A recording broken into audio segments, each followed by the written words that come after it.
Thank you, Sax. Good afternoon, everyone. Well, when Rotherham beat Shrewsbury last season in the League One playoff final, there were just 26,218 people inside Wembley. There's a hell of a lot more inside the venue of legends this year. Sunderland are back. Trafalgar Square illuminated last night, Wembley red today. And not just because of the Black Cats. Charlton from the southeast of the capital have coloured the atmosphere too. And they have history between them. 21 years ago, it was a grey day for Sunderland. It was 1990 great for Charlton. And boy, do they want to go back to the future. Both have had their turmoil, relegations, redundancies, Netflix documentaries, uncertain futures.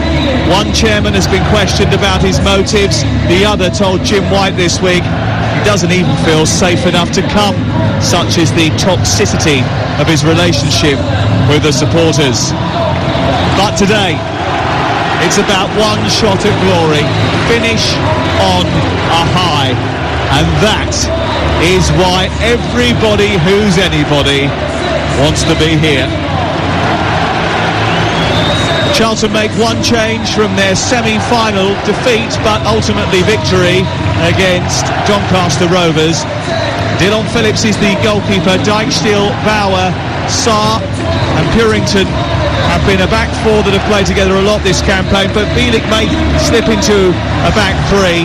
Cullen and Pratley make up the midfield. Joe Aribo will play as a number 10. Josh Parker, who hasn't scored since his move from Gillingham in January, partners Lyle Taylor, who has 10 in his last 11 up front. For Sunderland, no McGeady's only on the bench. They've got McLaughlin in goal.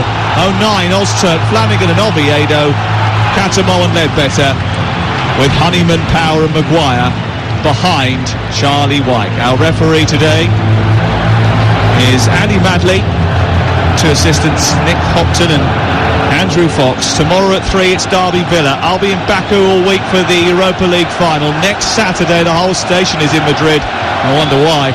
But right now it's the big finale in the third tier. The League One season started with Charlton and Sunderland battling it out. It will end that way. Live on Talksport. 90 minutes plus maybe extra time and penalties to come.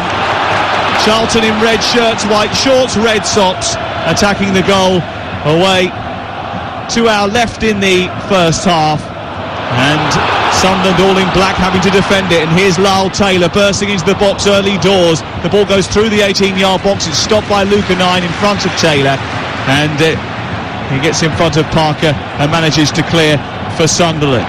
0-0 the score. We played just 27 seconds and they've won the advantage. Aribo trying to come forward here, plays it out towards the left-hand side. Purington joining the attack, deep cross towards the far post. It's high and loopy, brought down by Taylor. It's a fast start this by Charlton, and the ball eventually runs out of play and goes out for a goal kick away to our left-hand side. There's an early injury inside the centre circle, so before we get to Matt Murray and David Connolly, let's get to the Moose, who's on the touchline.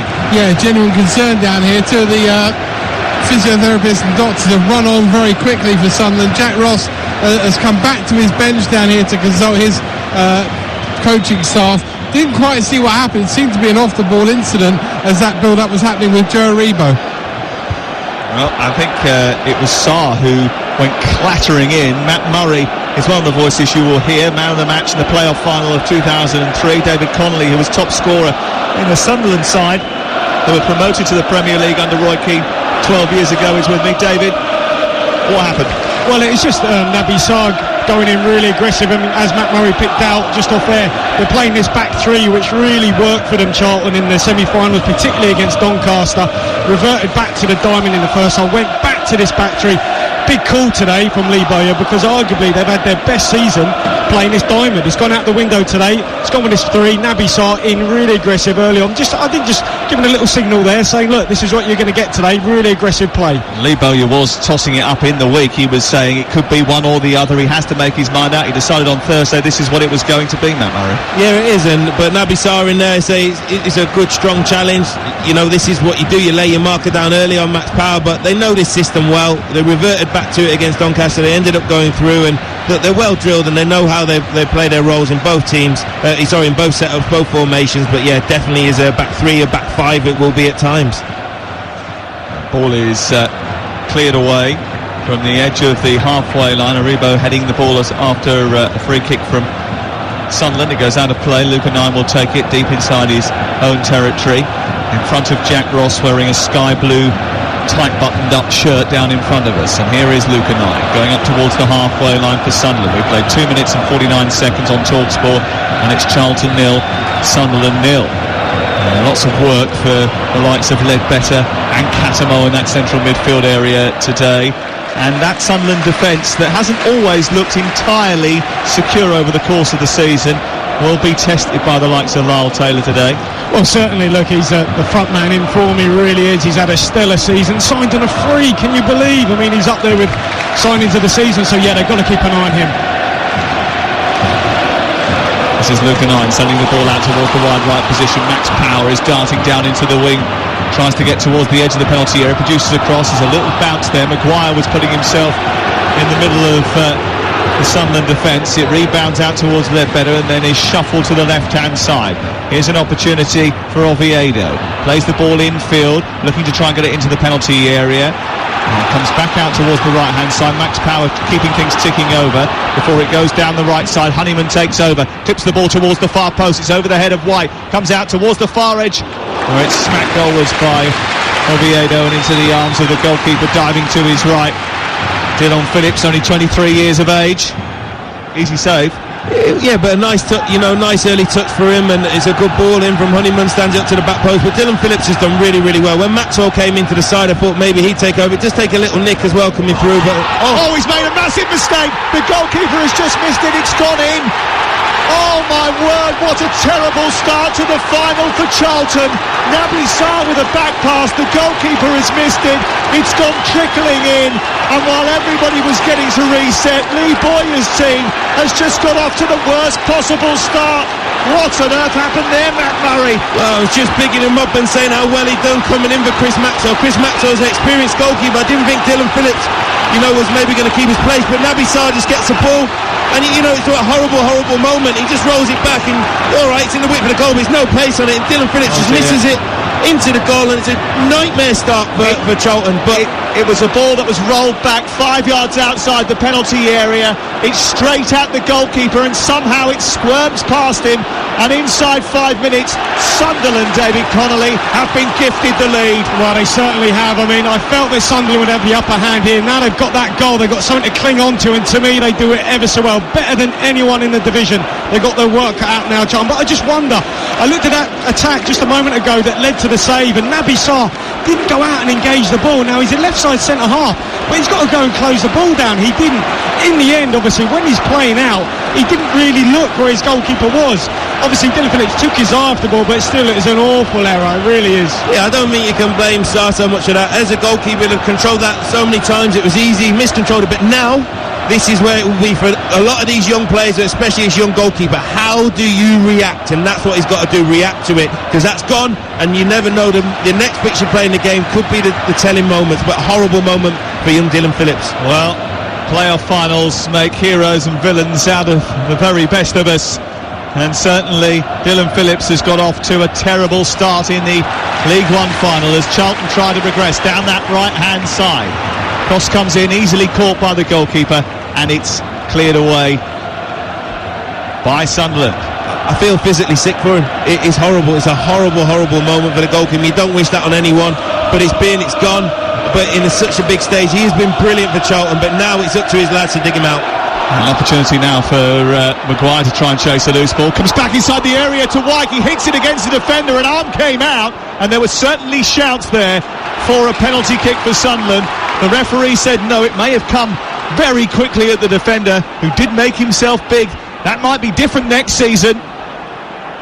Was his arm above his shoulder? That is the big question that comes in from June the 1st. Here's Maguire out to the left as Sunderland continue to put the pressure on Charlton, who trail by a goal to nil. A flick on at the near post by Honeyman, hooked away by Sarr, and then Charlton try to play out from the back to get up towards the halfway line, but Sunderland at the moment certainly in the ascendancy that has been gifted to them by a back pass to the goalkeeper, who's just got another back pass played to him, and rather ironically, as you would expect, as Josh Cullen plays it back to his goalkeeper, the boos and the cheers around Wembley Stadium go towards the keeper Dillon Phillips. But this time he plays it exactly to Naby Sarr. That's where the goal came from, so nothing's changed really. The difference is this time Naby Sarr's played the ball forwards into midfield. But look at Sunderland, I think Max Power is struggling. Yeah. From that initial challenge in the first few minutes of the game when he was cropped by Sarr, he's gone down again, and Jack Ross may be forced into an early change. In fact, that's exactly what's going to happen, and the Moose is going to tell us about it. Yeah, Lewis Morgan's going to come on for him. I mean, Max Power, I thought it was 50-50. He was going to carry on after that challenge in the first couple of minutes. He looks like he's in tears, actually. Some of his teammates have gone across to him. But this really is the end of the afternoon for him. Lewis Morgan will come on for him. Played well here, Sam, in the Checkatrade final. Thanks, Moose. We've just seen a replay of the handball accusation inside the penalty area away to our right-hand side. We'll get to that with David Connolly and Matt in just a second. But Max Power coming off here in tears. His dad, Carl, is a massive Tranmere Rovers fan who was here yesterday to watch Tranmere go up into League One. He was here again today watching Max and hoping that Sunderland go up so he can end up with a double dip hangover over the weekend. But his son has had to end the final very early indeed, although Sunderland are 1-up. Talk to me about that penalty. I don't think that there's any chance too close to him. It's got to be there's no chance of a handball there, but you're not sure. Well, look, I mean, it was a really good strike. It was goal bound. Yes, his arm was slightly raised, but arguably, I don't think it was a penalty, but it was a close score. Maybe next season, as you say, that would have been a pen. Well, the arm would have to be above the shoulder next season for that to be a penalty. Matt Murray's not having it. Not a penalty for me. It's close. His arm wasn't in a natural position. It struck him, but no, I think it's a correct decision. As for Max Power, gutted for him there, but now it's up to Morgan, who's been very, very impressive for them to have his moment. You saw what happened with Marriott when he came on for Dwayne Holmes, and this is when people, get their chance that they didn't expect so early on. Ball played out towards the far side, the left, and Sunderland have it back again. They've switched the play out to the right. Oh, it's a lovely take by Morgan in behind Sarr, crosses into the box, header away, comes back to Sarr, and eventually it's hooked clear, but only as far as Ledbetter, breaks the Catamol. And Sunderland have got it back again. They're certainly enjoying themselves here, Sunderland, in the early stages. Here's Oviedo on the overlap on the left-hand side. The ball's picked up by Honeyman, who's had to switch because of the substitution. The ball is swung in towards the far post, and it flips through the area and goes out of play rather harmlessly for a goal kick away to our right. 10 minutes play. You're listening to Talksport. We're live at Wembley, and it is Sunderland who lead by a goal to nil. David Connolly. Well, just looking at how Sunderland are setting up, they're definitely trying to force the ball down onto Naby Sarr as their weak link, I guess. They're not letting it go out to the right-hand side. Everything from Dillon Phillips is trying to be forced down Naby Sarr's side.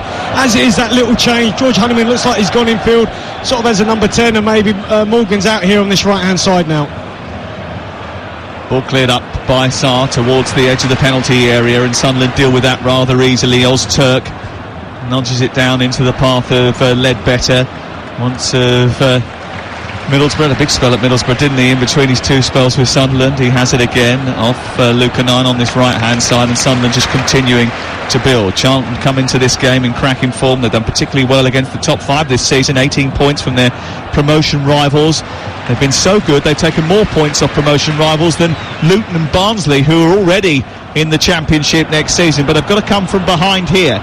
Here's Lewis Morgan on loan from Celtic on the right side, combining with 09, getting round the back of the defence and crossing the ball into the centre. Might come through to Wyke inside the area. Was there a foul on Catamol? Comes back to Ledbetter. His strike saved down low towards the post by Phillips, who touches it round the corner of the upright and out for a corner. But it's all Sunderland at the moment. Matt Murray. Yeah, but a big save there from Phillips, and that's how he has to react. It was a horrible mistake from him, but it's come through bodies. Brilliant strike from Ledbetter, and I tell you now, it's a brilliant save to turn it behind. But Sunderland are really, as you say, in the ascendancy, on top. But Charlton started well, but ever since then it's been all Sunderland. But that is a full length save. Brilliant left hand from Phillips to turn it round the post. Brilliant reaction from the young man. It certainly is. Super little tip round the corner, but there's Ledbetter doing what he does best, picking up the balls on the edge of the box. But Charlton are at 6s and 7s here. Now, Charlton usually get off to a flyer. They've scored the first goal in 9 of the last 10 matches, but not today. Here's Ledbetter in towards the near post. It's flicked away from the edge of the 6-yard area, comes back via Oviedo, just loops it forward. It was a poor connection for him. And Sunderland have just got to get their shape and their composure right again. Lee Bowyer standing on the edge of the technical area, takes a swig from a bottle of water, throws it to the ground, and Charlton just take a bit of a breather as the ball goes out of play on this near side. And Ben Puritan, the left back, who isn't afraid to get forward at all, on loan from Rotherham since January, sends the ball down the left touchline towards Lyle Taylor. And you think that Josh Parker and Lyle Taylor, in the first few seconds of this game, got the ball deep inside opposition territory, caused problems for Sunderland, but ever since that mistake from Naby Sarr, we've hardly seen anything of them as that's right. attacking force. No, and I did feel before the game, this is a big call, playing two up top against Sunderland, because to me, you play two when you've got a front two in form who can score goals. To me, Charlton only have a one. They've only got Lyle Taylor. Now, Sunderland have changed their shape, because look, they brought in Will Grigg. He didn't really score goals. They played a front two with him in wide. It didn't work, so they've gone to just a one up top. I don't know, it's brave from Charlton, but I don't think it's working. Free kick given. 4 minutes and 24 seconds. Naby Sarr's own goal, the earliest goal to be scored in League One this season. Elsewhere, Magic Weekend is taking place at Anfield this weekend. Talksport 2's coverage continues. Hull KR have beaten Salford. That latest from the Magic Weekend, which is live over on Talksport 2, wall-to-wall coverage. And if you haven't got our app yet, you can download it and get all the action that you need on Talksport 2 and on Talksport. Here it is, Charlton 0, Sunderland 1, 14 minutes gone, and Sunderland, who've struggled for form themselves, they've come into this game limping over the line. They draw far too many matches. They've won only 2 of the last 9, have the advantage thanks to that Naby Sarr own goal. The ball is on the edge of the penalty area with Dyke still, who was coached by Matt Murray. He's basically owes his career to you, doesn't he? Do you know what? He came into the Nike Academy where I used to work and had the likes of Sirike Dembele, Sean Clare, who's up at Hearts, and Anthony came in actually as a midfielder, then as a centre-back, and it's really, really pleasing from everybody involved with the Nike Academy to see what he's doing. He's talked a little bit more, that's the only thing. He's quite a quiet character. He hasn't had loads to do today, but he's a very good young player. But this is going to be a test for all these young players out there and for a very young manager. And at the moment, Charlton are struggling to get a foothold in the game, any sort of possession, and I can't really see an identity to the game plan of what they're trying to do. What I would say is Charlton, when they're playing out, they don't look totally secure, they're giving it away, and then when they go long, it's food and drink for the likes of Flanagan. So at the minute, they're just not getting hold of the ball, Charlton. A ball is on the halfway line. A free kick for Sunderland. It's clipped down into the right corner, and Lewis Morgan goes to chase it, but it's overhit by Flanagan, and it runs out of play and away for a goal kick to Charlton. They just need to get some semblance of normality again. I think you're right, they don't look secure. They seem to have done their homework, Sunderland. Jack Ross has had the opportunity for the first time this season, I think, to work with them on the training ground, and as a result of that, they look well coached. But what's happened here? There was a bit of lashing out going on by Darren Pratley, and Pratley has just left a little bit on Luca 9 on the halfway line. I think they wanted the ball played back to the goalkeeper because they had taken a goal kick. The ball hadn't escaped the penalty area. As a result of that, the referee wanted it taken again. Pratley and Luca 9 had a little bit of afters off the ball. Is there much in that? Well, to be honest, I think there was. I mean, Luca 9 popped it up on his knee, was about to volley it back to the Charlton goalie, and then Dan Pratley's just come clattering into him. Obviously, he's trying to stamp his authority on the game. That's why he's in there. He's got that, nearly 500 appearances at Championship level, but no need for that, to be honest. Here is Pratley again, bursting down the left-hand side. Sends the ball back towards Puritan, who's tying himself in knots, and Lewis Morgan sticks to the task and nudges it out of play and away for a throw on the near side. 17 minutes gone, 1-0 to Sunderland. Yeah, Sunderland are pressing really well, and it's very noticeable. David said it from goal kicks and everything, and Cattermole saying lock on, don't let him build from the back. There with O'Neill, who's had the bit of beef, if you like, against the Portsmouth fans. He doesn't make a meal of things, but Pratley's got to be careful. His experience and so many sendings off so far in the playoffs that cost teams, so just got to get a level on it, you know. So many sendings off in the playoffs over the course of the last couple of weeks in the semi-finals. It's been a real nightmare, and it's cost teams dear, actually, hasn't it? Here is what would have happened to West Brom if they had actually been able to keep their cool over the course of the last few weeks of the season. Here the ball is at the feet of Josh Cullen, dripping it towards the far post. Offside flag stays down as it tries to come to Ben Puritan. Puritan cannot hold on to it, and Purington ends up losing it out for a throw-in down by the corner flag. It remains 1-0, 18 minutes gone. I mean, the performance here from Charlton, from the Addicts, is a bit similar, to be honest, to the semi-final at the Valley, where they didn't really play well against Doncaster. Didn't turn up at all. Looks like the nerves have got the better of them. I know Bowyer was talking about before the game, maybe they've got that out the way now, but to me, Sunderland started much, much better. That experience from the checker trade and the experience they got in the middle of the park is really shining through here. Yeah, that familiarity can sometimes play a real role, can't it? They played here in the checker trade trophy. They've been to Wembley before. They've soaked it up, Matt. Yeah, they've done the day out, the waves and everything else, and now they're just getting here. They know how the routine works. But you mentioned it there, Sam, about having time to work with his players. Jack Ross has had a really busy season getting to the final checker trade. Games come thick and fast in the league as well, but he's had a really good lead in here, and you can see that tactically his teams are well set. But like you saw with the Naby Sarr own goal, just takes one little mistake or something and the whole game can change the momentum of things. But at the moment, Sunderland definitely on top. Remember, Sunderland were in the Premier League just 2 years ago. Charlton looking to get back to the Championship for the first time since 2016. Here's Aribo in the centre of the park for Charlton. The ball played forward towards the edge of the penalty area. It's helped out by Pratley towards Aribo again, who's turning, gets it wide. Jaikshiel tries to get the cross in, sends it back to Aribo, who's now on the edge of the area, threading the ball down the right side for Taylor, but it's blocked by Ledbetter. Comes back out to the right again. They still try to work it. Numbers certainly back there for Sunderland, and making sure that there's no room for anyone to operate in, David. Absolutely fantastic wing play there from Maguire, getting back, helping out his fullback, just blocking that ball into the box. They know that obviously Charlton have got that front two, just deny the ball in the box. Brilliant defending.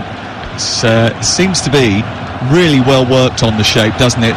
The Sunderland operation looks well choreographed. Aribo skipping past Catamol, coming infield. Well, Catamol left his foot out there, and that's going to be a free kick in a dangerous situation, because we know how good Charlton are from set pieces, Matt. As you say, yeah, dangerous position. I thought the way they got that first goal against Doncaster was so well worked. You wonder what they're going to do. And for a minute you thought it had gone wrong, but it was well worked. But Jack Ross again, his team will look well drilled, and they'll be alive to this. They'll know they've got to hold a good line. John McGotten's got to protect the space in the goal. Is it close enough to go direct? I'm not sure. The way Aribo's placing it down, he might do that. But good play. But it's a free kick in a dangerous position. They can make this count, then suddenly they're right back into this game.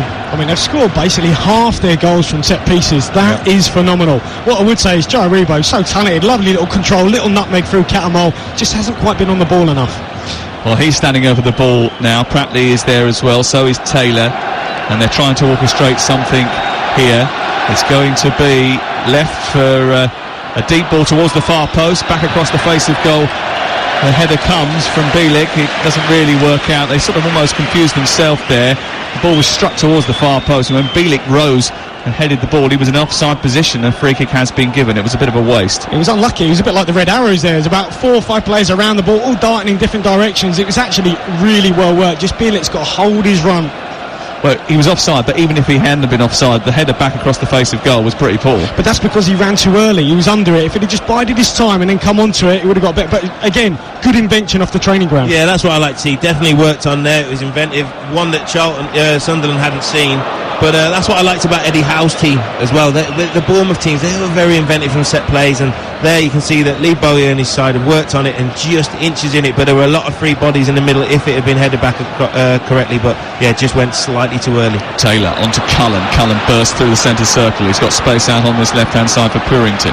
Purington waits, holds the ball, finds Aribo. Aribo under pressure, tries to turn. He's got Ledbetter in front of him. He takes it to the left side of the pitch before playing the ball down the touchline for Pratley. Pratley holds off the defender. 09 comes back to Aribo. Aribo trying to get beyond Morgan and 09. Collides with both of them. They do just enough to put it out of play, but he's a real handful when he's in the groove, isn't he, Joe Aribo? He certainly is. He's got real talent on the ball. You can see there Sunderland doubling up, really good defending. Luke 09 coming out to help out Ledbetter. They're going to have to do that because he's a special player. He really is. Lovely, lovely feet he's got. And Lee Bowyer said it's frightening to see how much he has improved over the course of the year. He's a sponge. Yeah, but he's going to be allowed to leave on a free, maybe. You know, he's out of contract or compensation. They're all out of contract, aren't they? And that's such a disappointing thing, because this is a fantastic club. Look at this fan base. Look at what Lee Bowie is doing, but they haven't been tied down. And Sags has mentioned in the build-up, you do all this work and then they're not going to reap the benefits of it. But it all started with a brilliant run as well from Pratley into that corner, who set up the move, but good defending in the end from Sunderland. I think in and out possession, Sunderland have been absolutely fantastic so far. Ball is out on the near side. Lukanine gets a whack from Darren Pratley, not for the first time, and the ball will be tossed in by the right back, the 24-year-old, who said that he was hooked in the first game between these two this season at half-time because he was rubbish. And he said the manager turned around and said to him, no, it was tactical, and he went, no, I know, he was protecting me, I was useless.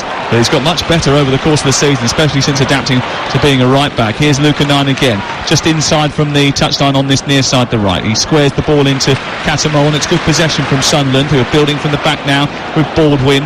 Clips it out towards the left-hand side, and played back in field towards Catamol from Honeyman, and then they've lost possession of the ball, and now Charlton can try a quick counter-attack. Galloping forward right side, Taylor with his speed opens up his legs, tries to deliver across, but they did well to get back there. Maguire helping out his defence, sliding in and stopping that ball from being centred. It goes out for a corner. Yeah, great wing play there. I mean, out of possession, they're working so hard. Maguire again, Chris Maguire, wonderful recovery run, just preventing that ball going in the box. This is where they've got to switch on though now, Sunderland. They're so dangerous at set pieces.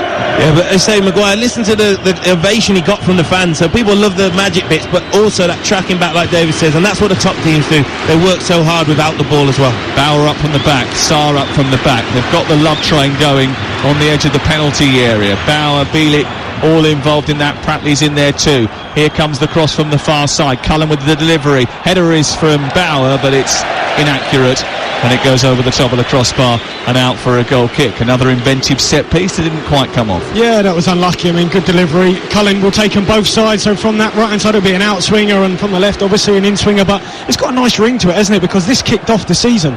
It was a brilliant first game as well, wasn't it? Absolutely fantastic. Sunderland just nicked it 2-1, but you know, obviously a nice ring that it's obviously ending like this. What did you call that one? The love train, that set piece. Yeah. Okay. So, and the way building up there, but they got the first contact on it. But again, I think Bauer will be disappointed that he didn't head it into a dangerous area, because it was a good ball in, headed it down. But that was better. Taylor definitely has got the beating when he runs. You said about it early on in the game. He had it, and there he won the corner. But Charlton are just gradually starting to come back into the game a bit. After that serious blow inside the first 5 minutes, when Naby Sarr's back pass was completely missed by the goalkeeper, and it went in for 1-0 to Sunderland. That remains the scoreline as Ledbetter sends a daisy cutter forward through the penalty area. It's an easy catch this time for Dylan Phillips. And Catamol was bursting into the box to try and put pressure on, but they bring the ball out over on the far side, and Bielik will stride forward, plays it infield to Cullen, who's the more defensive of those two midfield players. Aribo playing a little bit off the two strikers, Parker and Taylor. Well, that's where Lee Catamol's got to really keep an eye on. You can just see Catamol just scanning out the corner of his eye. Where's Joe Aribo? He's the danger man, just playing off the front, as you say. Back in field it comes to Cullen once more, just over the halfway line. He pops it into Parker, who holds it up, does well, brings others into play. Pratley takes it out towards the right side. Dyke still comes back into Pratley, who clips it down the right. Taylor trying to get the cross in here. Good challenge by Oviedo, tucks it out by the corner flag, and I think it might be another corner.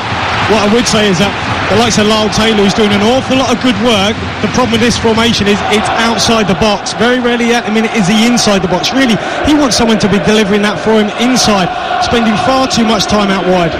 But another chance to get these big guns up, another set piece, see what they do here. But Sunderland will be wanting to get the first contact on it this time if they can defensively. Choo-choo, the love train is pulled into the station again. Here's the outswinger in towards the edge of the box. Pratley was up there but couldn't get a direct header on that. It came out of the penalty area. Dyke still's got it centre field. He sends it square where it's picked up by Joe Aribo. Crossfield ball towards the far stick looking for Sarr. Comes out of the box after a decent header from Flanagan, whose second clearance is a little bit better, and he gets it to halfway, but it's won back by Christian Bielik on loan from Arsenal. Moves the ball forward into Cullen and gets it back again. Plays it square to Purington. He then moves over the halfway line, looks up, plays a ball from left to right, looking for the head of Sarr. Comes to Taylor on the volley, who shoots, but it's well over the top of the crossbar, and it goes out for a goal kick away to our left. Well, it was a good opportunity. Long diagonal ball from Berrington onto Naby Sarr. Little flick on behind him. There's Lyle Taylor, elected to take it first time. Ball coming across him on the volley. Difficult skill. Couldn't quite keep it down. Yeah, difficult chance, but Naby Sarr causing problems there because he was already up from the set piece. And Taylor, I think it was the right decision to try and take it first time, and if it had got just over a bit more, then it was on to go into that far corner. But as I say, Charlton now look like they've settled down a bit. Phillips made that big save from Ledbetter, and since then I feel Charlton have just had a few little glimpses, and they'll take confidence and belief from that. Charlton Athletic 0, Sunderland 1 in the League One playoff final on Talksport with McDonald's Fun Football, providing 5 million hours of fun grassroots football. Here comes Sunderland down the left-hand side. Maguire trying to get into a crossing position. It's picked up over on the left by Taylor as they try to escape here. There's a bit of a wrestling match going on between Oviedo and Lyle Taylor. It goes against Oviedo, and it's going to be a free kick in a right full-back position for Sunderland. But getting down those flanks will cause problems for Charlton, and certainly they've got two wingers in Morgan and Maguire who can cause issues from those wide positions. They certainly have, but just looking at, they've switched over now. Maguire's now playing out on this right hand side, and Lewis Morgan out on the left. It was unlucky, really terrific ball inside the wing back there. It was close though, but they work ever so hard in and out of possession. But from goal kicks, every ball is aimed for Luke O'Nien from the Sunderland keeper. He's got the height to win the first one. They look really dangerous here, Sunderland. 1-0 in Sunderland's favour. Sunderland, who have struggled in playoffs before. This is their third playoff final. They've lost the previous two. Charlton, it's their third too, but they've won their previous trips in this competition, although the last time that they played in a Wembley final was 21 years ago. The last time they got to a playoff final was 21 years ago. And they've won a free kick over on the far side, 3 yards in from the touchline, and Cullen standing over it. And into the penalty area goes Sarr again. Big, tall, powerful figure. Parker just alongside him at the back post. Another tall figure of Patrick Bauer. It's aimed towards the edge of the 6-yard box. It's an easy claim from John McLaughlin, who was talked about as one of the best goalkeepers in League One. Do you concur, Matt Murray? Totally. I think he did brilliantly when he's at Burton Albion. He's been promoted out of this division with Burton Albion, went up to Scotland, clean sheets for fun, and a really good coup from Sunderland to sign him. So he plays all the time. He's robust. And there, it wasn't easy to take, but when your defence hold their line, that's where you've got to be brave and come against these big players, and I think he's been absolutely excellent. And the game against Portsmouth showed how good he is. And if he's not in the Championship with Sunderland, I think somebody else will come and take him. I tell you what, he's got really clean hands, hasn't he? That delivery's got to be spot on, because if it's hung up, he's going to come and take everything. That is going to be too easy. They've got to get a little bit less dip on it, whip it a little bit lower. We'll go down to the touchline in just a second, because Max Power has re-emerged from the tunnel to join his teammates on the bench. But the Moose, he did so with the aid of crutches. Yes, he did, Sam. He's got an ankle injury. That's what forced him off early in the game. So crutches for Max Power, who limp away from Wembley. By the way, John McLaughlin talking about playoff final win here with Bradford against Northampton. Sunderland's only ever present this season. Indeed. And he saved a couple of big penalties over the course of the season as well, which may well be important later on. And the ball is on the halfway line with Sunderland, who lead by a goal to nil. Naby Sarr with the own goal after 4 minutes and 24 seconds, the fastest goal in League One this season. And it's a goal that the Sunderland supporters cheered to the rafters, and had the Charlton support looking through their fingers. They couldn't quite believe what they'd seen. In fact, I don't think they were the only ones. I don't think we could believe what we saw in the opening few moments there. And Dylan Phillips, surely his heart will still be beating at an incredible pace as a result of it. He has made one good save after that to try and atone for his error, but it's Charlton on the attack now. He needs his teammates to dig him out of a hole. Ball played in by Aribo into Lyle Taylor, tries to roll the defender. It goes out for a corner. Well, it's a fantastic response, I've got to say, from the Addicts. They've really come back into this game. They look really dangerous and threatening in the final third, don't they? They move the ball quickly, little quick passes. They've got runners going in behind, so good response here. Yeah, they're starting to play with a little bit more width as well, but Lyle Taylor's the one who looks a real threat to me. Here's the corner. Cullen's take it once again. It's towards the penalty spot this time. It's over Parker's head. It's a bit of a heavy delivery, and it bounces 3 times before it goes out for a throw-in on this near side. Sunderland's problem have been that they've been struggling to score goals. They've been struggling to break people down ever since the departure of Josh Madger, who they didn't adequately replace in January. They bought in Will Grigg during that January transfer window. That didn't really fire for them. He's only scored a handful of goals over the course of the season, and when you are replacing someone like Madger, who was scoring bucket loads, you needed someone to come in and hit the ground running. That's why they bought Grigg. Absolutely, but one thing I would say is that Jack Ross has learned as he's gone on that, look, playing 2 up top or Will Grigg by himself wasn't working. Neither was it with White, so he thought, right, scrap that. What is going to get us success this season for Sunderland? It's been with just playing with the lone forward, so then it becomes either White or Will Grigg, and Wyke has been obviously the better target man at the minute. Well, he's very good in the air, isn't he? Yeah, he pulls on the back post, and I've seen him, get a lot of assists from doing that.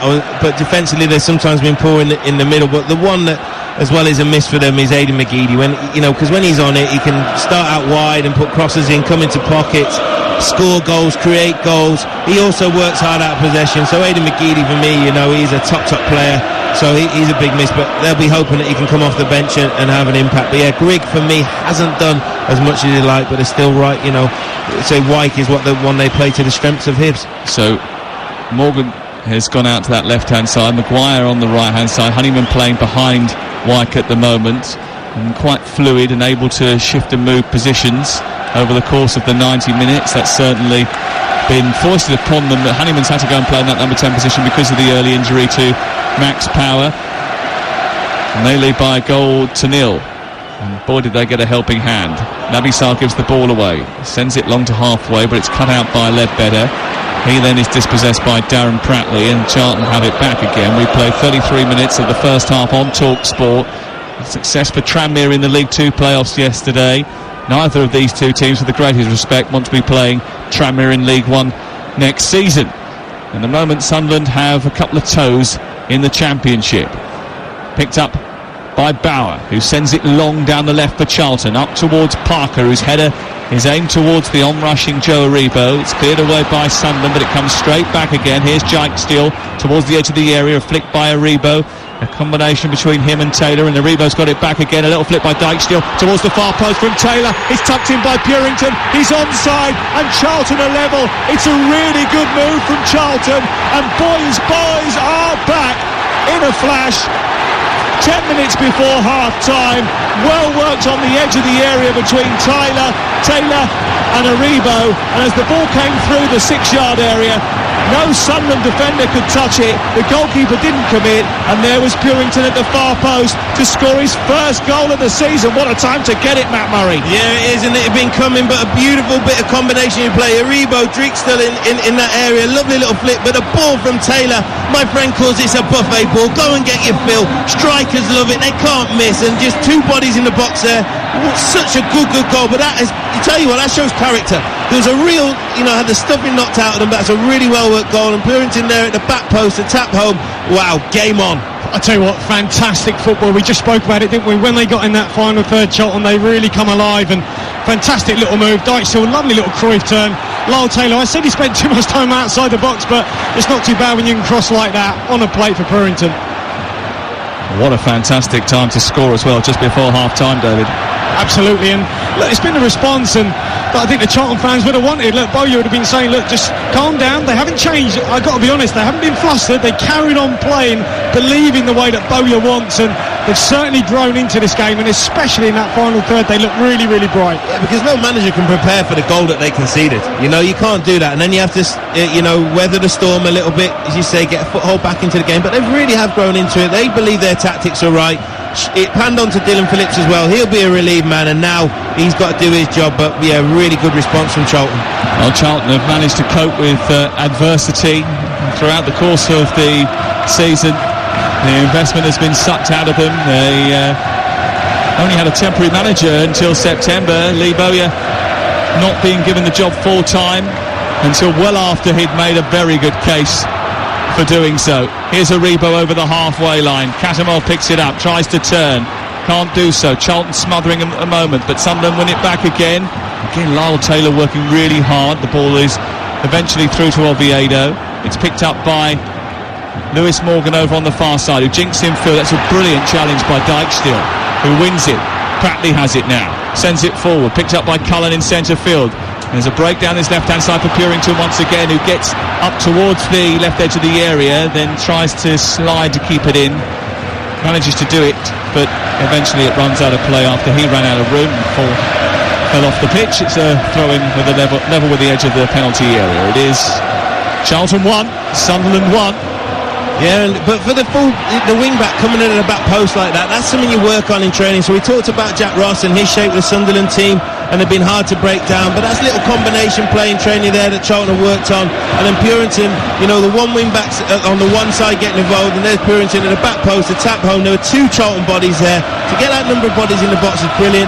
The Charlton fans are right behind them now, and that's what you do. You have to get over an early mistake, and the momentum has started to change, and Charlton deserved that. Sucked the life out of the Sunderland fans. I tell you, it certainly has, because I wouldn't say Wembley was quiet when they scored there, but obviously I think there's far more Sunderland fans here than Charlton.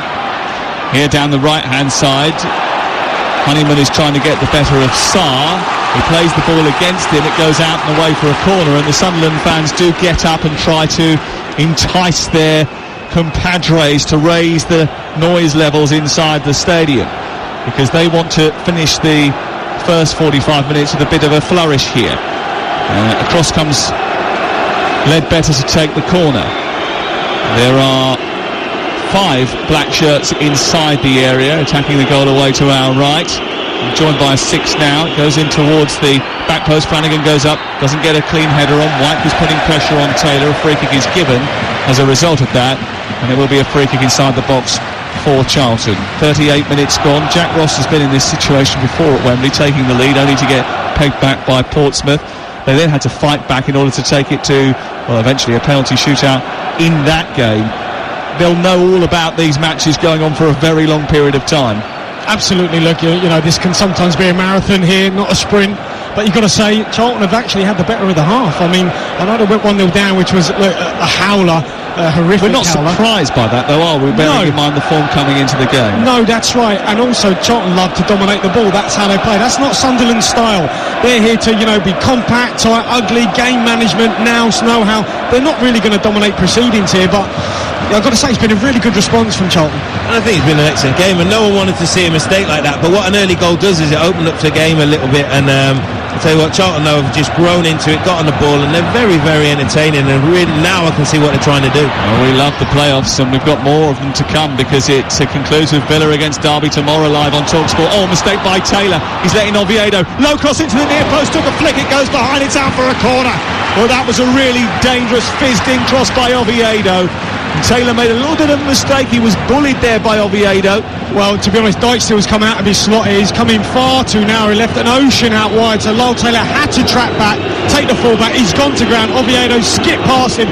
Really good ball in the box, just knocked out for a corner. Yeah, I think Taylor was a bit too over-eager there and just flew in and tried to take everything, but now it's another set piece that Charlton have to defend. And they're crowding the goalkeeper, the Sunderland players, away to our right, trying to come up with something to give them the edge. It goes to the back post. Goalkeeper gets something on that, not that much, and there's heads in hands from Flanagan, because he believes he maybe could have managed to get on the end of that. I think sorry, Matt, I was going to say, I think that's really good tactics, because if you're a goalkeeper who's made an error like he has, you know, on set piece, I'd just be saying, put it on the keeper, make him make another error. But he's shown to me why he's going to be a top keeper, because he's responding, and he didn't bother about the crowd and got a vital touch on it. Here's Lucanine down the right side with a cross in towards the near post. It's cleared away by Sarr and collected over on this near touchline, and then there's a tackle from Ozturk, which is a little bit late on Darren Pratley, who spirals up into the air, lands flat on his face, and a free kick is given to Charlton. It just takes the sting, the heat out of that Sunderland attack there, which is starting to build up a little bit of momentum after that series of set pieces. Yeah, I mean, look, it's a hot day down there, isn't it? I'm sweating in here, so, you know, maybe as the half sort of draws to an end here, the chance for both sides, I think, to pause for breath, and it's been a really good first 45, but I've got to say, Charlton have had the upper hand. Do you want to borrow the Moose's deodorant? I'll tell you what. Good job you didn't say yes, because he hasn't got any. You can say that. But going back to Dylan Phillips, that's sometimes mentality. You have to look at it. Horrible mistake. He's made a big save down low from Ledbetter. There, as David's saying, he's made a mistake, let's put bodies around him. But no, he's not hid, he's come through the crowd and got a vital touch, and he couldn't get much on it but put it to a safe area. And he's a young man in a big stage, and that's what he's shown me. He likes Dean Henderson, who's been at Sheffield United. He has a mentality like him, and so far, but this has been a fantastic game. It really, really has. Very, very entertaining. Two good sides really going for it. Yeah, the omens aren't great for either of these two teams. The third place team rarely get promoted. The fifth place team certainly don't. I think it's been something like 13 years since the fifth place team in the playoffs went up in League One. And certainly Sunderland got themselves in front with a little bit of luck, and now they've got to fight again as they come forward down this right hand side. 1-1 the score, crossed by Lewis Morgan, who's come out towards the near side once again. His cross is diverted away towards the halfway line, and Sunderland look to build once more. 3 minutes to go before half time. It's Charlton 1, Sunderland 1 in the EFL playoff for a right to play in the Championship next season. Luca 9 picks it up midway inside opposition territory. Back to Ledbetter, who picks it all the way back to his goalkeeper. He's quite happy to receive that pass, clad all in blue, John McLaughlin. And he taps it to Flanagan. 3 added minutes at the end of the first 45 is what we're expecting when the 45 minutes ticks over. Good ball round the corner for Luca 9. Chasing is Maguire. Across comes Bauer and nudges it out for a throw-in level with the edge of the Charlton penalty area. Yeah, Naby Sarr again just got dragged out there. He's got to stay in his slot because otherwise it allows that little gap down the sides of the three centre-halves. This looks a little bit shaky, Naby Sarr, the 25-year-old Frenchman. Especially after that incident which led to the goal. Here's Honeyman trying to send the ball into the centre. The referee had played an advantage because there was a foul on the edge of the box. Honeyman's got it again, jinking past Sarr, who left the foot out. It's going to be a free kick on the edge of the penalty area, right on the white line of the box, and it's a yellow card, our first of the day for Naby Sarr. Yeah, and I think Naby Sarr's had a difficult afternoon. He really has. He's played the part in the goal. I think he's looked edgy, he's looked nervy, and there he's got ran, and it's, you know, it's a poor challenge, and he leaves his leg out. Honeyman just outside the box, but this is a free kick in a very dangerous position, and this could be a massive moment just before half time. And now Sarr as well is going to have to walk a tightrope. You know, they're going to get at him. They're already playing on him when he's playing out. They're pressing him, and now they're going to get him even more. And I think he's had a difficult afternoon so far. Poor defending. He was squared up, wasn't he? He wasn't side on. Poor foul to commit right on the edge. And there is a little conversation going on between Maguire, Ledbetter, and Lewis Morgan on this near side, and they're deciding who is going to take it, where it is going to be delivered. There are 4 to aim at, including Ozturk inside the area. Flanagan is at the back post. It's hit by Morgan towards the centre of the goal, and it goes straight over the top and out for a goal kick away to our right. What a waste. Is that one of those that goes down as must do better? Well, to be honest, I think he was going for goal, wasn't he? Trying to bend it around, aim at the near post, maybe catch Dylan Phillips unawares, but he got that horribly wrong. Didn't get the whip on it at all, did he? And too high is horrible for a goalkeeper there. You have to get your wall and trust it's going to protect one side. It's because it's so deep as well. Bodies can get across. You've got to wait for it to beat people. If you can keep that on target, then it can cause you problems. And he'll be very disappointed there, Morgan. He's come on and he's got much more quality than that. I've seen him really, take games by the scruff of the neck, and just before half time, that would have been a massive moment, and it just relieves all the pressure. He was excellent in the Checkatrade Trophy final, wasn't he, Lewis Morgan? Just looking as well at how Charlton are lining up now, because they've gone man for man on the Sunderland midfield. So Joe Rebo's dropped a little bit deeper, so they've got one holding midfielder and then the 2 ahead of him. So they've got Josh Cullen as the sitter, Pratley just ahead, and Rebo just going man for man against that Sunderland midfield. Almost like a straight line of midfielders in a way. Here is Pratley trying to nudge the ball over the top for Parker to chase. Parker gets into a left wing position. He's being pursued by Ozturk. He cuts back in onto his right foot. Ariba makes a run into the centre. On the overlap is Purington. Still got hold of the ball though, Josh Parker, and he wanders into centre field, plays it to the edge of the centre circle where it's collected by Bielik.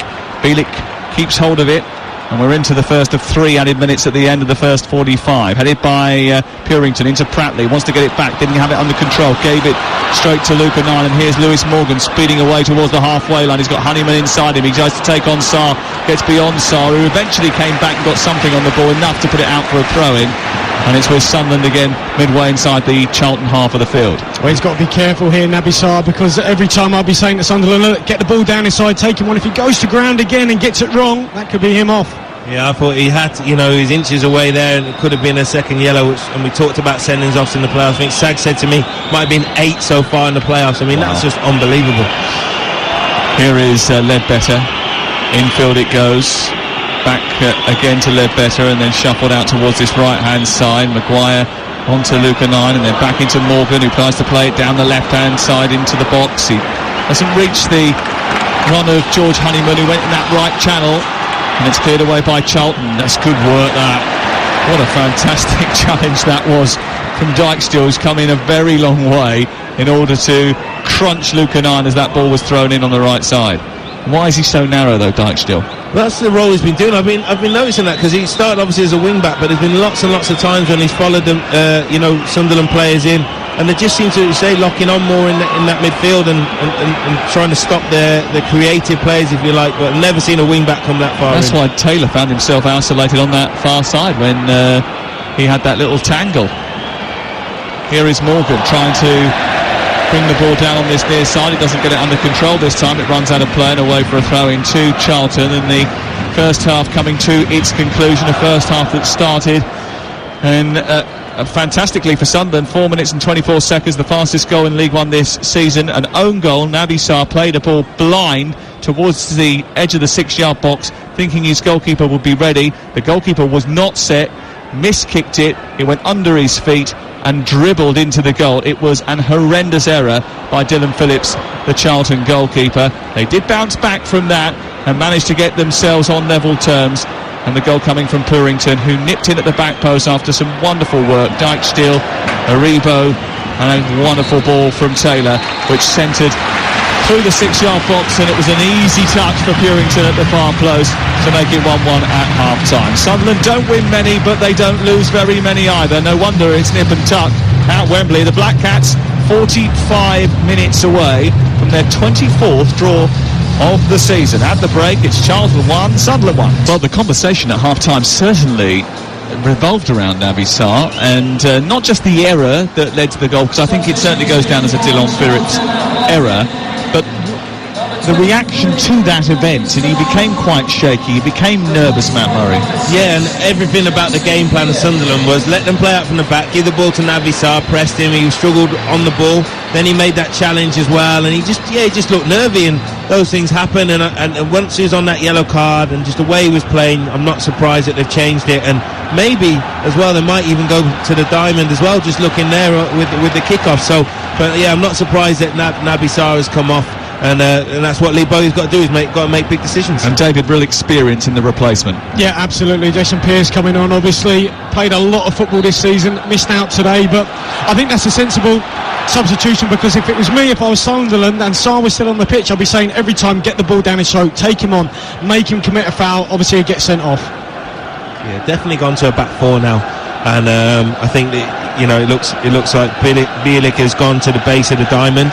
So that's another ploy that they play. So that will be something that Sunderland have got to adapt to as well. But I thought Charlton, responded well to the goal and grew into the game, deserved the goal.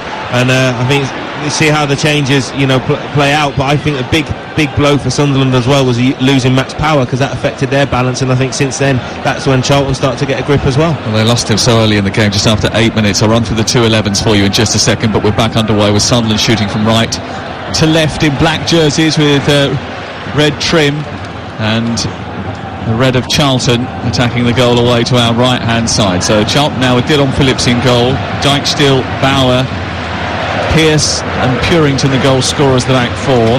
Bielik at the base of the diamond with Cullen and Pratley either side, Aribo at the tip of it with Parker and Lyle Taylor going forward. They're defending at the moment though, Charlton. It goes up towards Charlie Wyke, the big tall burly Sunderland forward. It's headed away by Pearce and picked up by Cullen, who then finds Pratley in the centre of midfield. He immediately is engaged by Luca 9 and a free kick is given. It was a little bit of a rash challenge, and Pratley knew exactly what he was doing there. Yeah, experience, isn't he, Pratley? He had a challenge like that earlier on him in the first half. A 9, very good desire to get there, but didn't quite put the brakes on quick enough. Nothing more than that. It's a foul, but Charlton started to get this half dominating possession. What I would say is that I don't think it actually suits Darren Pratley to play that left side of a diamond. Obviously he's in there with their starting formation. Now they've changed. I think he'll do a job there, but it's not his natural role. It's a little bit uncomfortable. You're receiving side on. He obviously likes to play in front of him as a holding midfield player. The Sunderland team, McLaughlin in goal, Luca 9, Ozturk, Flanagan and Oviedo the back four, Ledbetter and Catamol the two deepest of the two midfield players, and then Morgan, who is operating on the right flank, Maguire on the left, and Honeyman has moved infield to support Charlie Wyke. A great target man, wins a lot in the air, hasn't scored since the 2-0 win over Doncaster, and was brought in from September from Bradford. He's leading the line again for Jack Ross's team, who took the lead after just 5 minutes, but were pegged back prior to half-time by Ben Purington's first goal for Charlton Athletic. It might be his last goal for Charlton Athletic, because he's only on loan from Rotherham. Won by Ledbetter on halfway. In front of Cullen, he steers the ball infield. Pratley covers and stops it from reaching Catamol. Picked up by Cullen once again. Now it's with Pearce. Pearce across the left to the fullback Purington, and then up to halfway. And Joe Aribo has it now. Tries to move infield. Lewis Morgan comes back to help out his fullback for Sunderland, but the ball is all the way back inside the Charlton half of the field. And 3 minutes into the second half, it remains Charlton 1, Sunderland 1. I think the early goal, David Conley, made it more of an attacking game, more of an open game. It was certainly an entertaining first 45 minutes. Is there a danger? Because Jack Ross does this a little bit sometimes. He gets his team in front of whatever, decides to hang on rather than go in search of a second goal. This could be quite cagey. I think it will be. I mean, I just bumped into one of the Sunderland staff up here, the analyst. I only know him as Bodzer. Don't even know his first name. I think it's Mark. But Bodzer was saying, look, that was really disappointing from us. They weren't really at the races. Big improvement needed. I think if Sarr had stayed on, they would have attacked at him. As it is, he's off. But they've got to improve this second half, Sunderland. Look, they're not prolific, we know that. And they're not going to build the game. But nonetheless, Charlton were really good in possession. And he's been forced into a change. Aribo trying to get beyond Ozturk, who did have arms on the back of Aribo as the ball came back towards the edge of the penalty area, but he just sort of put his hands in the air as if to say, I didn't touch him, and the ball goes back to John McLaughlin. Did you see Lee Bowyer? He had a glance and he's just put a little touch on him, but then let go enough to slow him down. But I don't think Aribo would have got there, but Lee Bowyer had a glance at the fourth official. He thought, and I tell you what, if McLaughlin didn't have such a high starting position, then it would have been interesting, especially if Aribo had gone down. Wyke sends the ball down the left looking for Maguire after Ledbetter won it in midfield. Flanagan has it back on halfway for Sunderland. 1-1 the score in the League One playoff final. The ball down the right, and chasing was Lewis Morgan, but he is chasing forlornly because it was too heavy, that ball, and it goes out of play and away for a goal kick away to our left hand side. And it's the Charlton fans again who are finding their voice. Well, I tell you what, it's close to coming off though. Fantastic little run from Lewis Morgan. Came short, sucked Purington in, then span into the channel, but just a pass over hit from Luke O'Neill. Leo, tune going round again, and that'll be running through my head on my way home, which it always does. Well, something's changed here, certainly. Look, because in the first half, Charlton would have played out every opportunity from goal kicks. Now, things have changed. Bowyer's think, look, it's not on. We're just going to kick long from goal kicks. And it is going to be Dylan Phillips, who has made his breakthrough season. I bumped into someone from Charlton at half-time who said to me, we can't have a go at him. He's been great all season, hasn't put a foot wrong for us. It just happens to be that the error came in this big showpiece event. Catamol's just nipped at the ankles of Lyle Taylor. I think Lyle Taylor knew exactly what Catamol was doing, and he bought the free kick and made it look as dramatic as possible to try and get Catamol in the referee's notebook. The referee's decided not to do that, Andy Madley. Yeah, it shouldn't be a yellow card, but it's good play from Lyle Taylor. He just checked his wing mirrors there, knew what Catamol was doing, and the experienced Catamol's gone for it. But this is a free kick again in a dangerous position, and Lee Bowyer is just at the fourth official again, wanting a yellow card there, asking about the Aribo incident, but this is another chance. Here's Cullen's free kick from the dead centre of the Sunderland half. He delivers it towards the far post and aimed towards Patrick Bauer. It's headed away, picked up by Sunderland. There is going to be a free kick here because of a head injury. I think Flanagan has gone down, just rubbing his forehead. He knows he got a bit of a whack there as that set piece come in, but I think he's going to be okay. But it is going to be a free kick. It's amazing, that rub on the head. It does really work, doesn't it? It's amazing, isn't it? Yeah. I think it was a brilliant header though. backing off, headed it out to a really good area, and then I think as he's come down, he's sort of collided with somebody. No malice in it at all, but Flanagan, I saw him score a really good header against Portsmouth, and he's going to be very important defending these set pieces coming into the box. David Connolly? Yeah, what I would say is that Matt's right, they have defended these set pieces well, but if they keep giving them away, Sunderland, they will be punished at some point, because obviously they're so good at them. They've got to stop giving away silly fouls. That one, Catamol clattering into Taylor. Just got to be careful. It's alright in the other half, but not in your own. David Connolly played in the knockout stages of the 2002 World Cup with Ireland. Matt Murray alongside us, stalwart of Wolverhampton Wanderers, man of the match in the 2003 playoff final. You saved the penalty, didn't you, from Michael Brown? I did. I saw him earlier. I've just seen him as well, so I didn't mention it, though. Don't worry about that. I shied away from doing that as well. Here is Oviedo, the former Everton fullback, plays the ball infield, gets it back off Maguire and goes down the left side, trying to get into the Charlton box. It's steered half clear by the Charlton defence. Cullen dropping into that almost a right fullback position to clear out towards Taylor on this near side, and Taylor with that dyed blonde mop on the top of his head throws the ball in quickly to Aribo and then goes for the return, and Taylor is in behind the defence here and he's running towards the edge of the penalty area. Flanagan comes across, read the danger and dealt with the danger with a sliding tackle which puts the ball out towards the near side. Fantastic tackle there from Flanagan. Looked like Taylor was away, got back brilliantly. Here's Bielik on the ball in the centre of the Sunderland half. He sends it left where it's collected by Purington, then back into the halfway line. Substitute Jason Pearce keeps things moving. Purington tries to play a ball down the left channel which wasn't on, and it doesn't reach Josh Parker, who is stuck out there. Hasn't seen much of the ball today, Josh Parker, and it runs through to Ozturk at the heart of the Sunderland defence. We played 8 minutes of the second half. You're listening to Talksport, where it is Charlton 1, Sunderland 1. We've got Derby Aston Villa tomorrow for you live on Talksport. Wednesday night, the Europa League final from Baku. And then on Saturday, Madrid is calling. Here comes Sunderland with Morgan onto Maguire, who's drifted into the middle here on the edge of the D. He's dispossessed by Bielik. It comes back to Morgan. On the edge of the area is Honeyman. Out wide is Maguire. His cross into the box comes through to Morgan. Can't sort his feet out as he reaches the edge of the 6-yard box. It was a good opportunity, but it came at him fast, and it was gobbled up and behind and away for a goal kick. Better from Sunderland, though, because Charlton have definitely started a half better. You can see Jack Ross is going to make a change. Looks like Will Griggs going to be coming on, but that's better from Sunderland. But it came to him quickly, but it's good at least from their point of view. They got bodies in the box, they got the cross in, but so far Charlton are definitely, Lee Bowie will be the happier of the two managers the way the game's panning out. Well, to be honest, I'm looking at Sunderland here against this Diamond. They look really good set up. I think that I fancy them, I really do. They're playing much better now at the minute. Here is Dyke still. There was a little bit of afters off the ball as Aribo tries to make a run in behind Flanagan and Ozturk. He just drifted off the back of Ozturk there. He didn't watch the run of Joe Aribo. Ball's been picked up by Cullen. Aribo's down the right hand side. Maguire's down on the edge of the penalty area. As Charlton attack, it's with Aribo. Behind him is Dyke still. This time the back heel doesn't come off, and the two of them get a little bit confused, and it goes out on this near side. The Moose has got confirmation of that change. What's happening? Will Griggs coming off, but not Charlie White coming off. It's going to be Chris Maguire who comes off, so it's going to be two up top. I'll get David Connolly's thoughts on that in just a second, as the throw-in is taken on the right side by Charlton, attacking the goal away to our right. Picked up by Dyke Steele, who sends the ball into the area. Well, that was the aim anyway, but he didn't catch it right. It goes straight behind and away for a goal kick. That will be an interesting and significant change, I would have thought. It will be. I mean, they've certainly started better here, I feel, Sunderland. They look really comfortable against this shape. I mean, what you've got to do against the Diamond is drag him in narrow.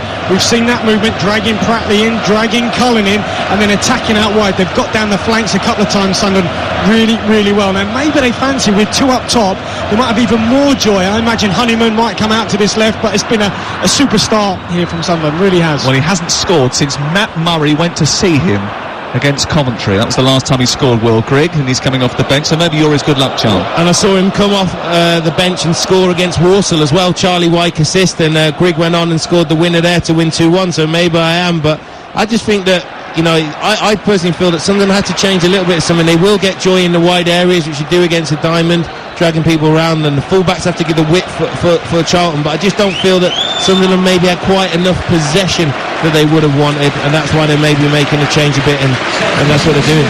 It's grey clouds overhead, it's very humid, it's energy sapping out on the pitch, and Chris Maguire's return to action. He was out for a little while with injury, has come to an end 11 minutes into the second half. He is replaced. He's got 2 in his last 3 actually, but he is not going to play any further part in this League One playoff final, and Will Grigg is on, and Jack Ross had to just give a few instructions to Grant Ledbetter. What would he have been saying, David Connolly? Well, I just wonder here, I don't know whether they've gone to match them up, but obviously Honeyman now looks like he's moving out onto this left-hand side, but he's very close on Cullen, so we'll have to wait and see whether they have matched them up with a diamond as well. Well, it's certainly a tactical switch, isn't it, rather than anything else, and I think you're right in that it has gone to a diamond.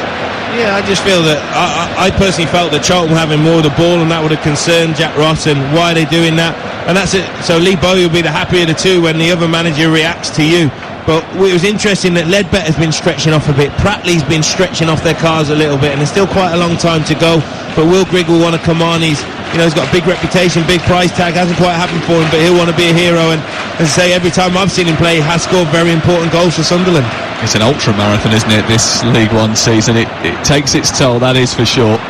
Goes on forever, and it's been extended into the last weekend in May for both Charlton and Sunderland, and it may well be extended even further, because the way things are going at the moment, as we hit the hour mark, it's going to be extra time for these two, unless someone can find another goal. 1-1 the score on Talksport, live at Wembley, where the whole place is a sea of red with a dapple of white and black. Both these two clubs desperate to return to the second tier of English football. Flanagan has been pursued and then fouled by Parker on halfway. It's going to be a free kick to Sunderland just inside the Charlton half of the field. Jack Ross just leans over to a cool box and takes out another water, standing there in his blue jersey. Ball played out to the left from the free kick.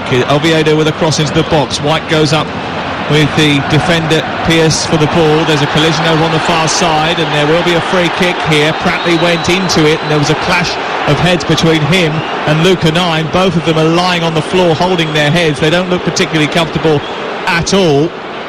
A free kick is going to be given here. And which way is it going to go? Or is he going to go for a drop ball, the referee? The medical staff came sprinting on over on the far side. It looks as if Luca 9 is back to his feet. Has he got a bit of a blood injury and he's been sat back down again by the physios? He's got back up, but he was not steady at all there, and that's where I think sometimes that the physios have to be careful. It's about the duty of care of the player. The likes of 09, the likes of Pratley are so committed, they'll want to stay out there. It was a committed challenge. Both had eyes to the ball, but it looked horrible. But 9 looked unsteady for me. He really did on his feet. So the physios are on quickly. So you're going to have to drag him off if you want him to come off, because he apparently stays at the training ground till 6 o'clock every single night, and he has to be told by the coaching staff to go home.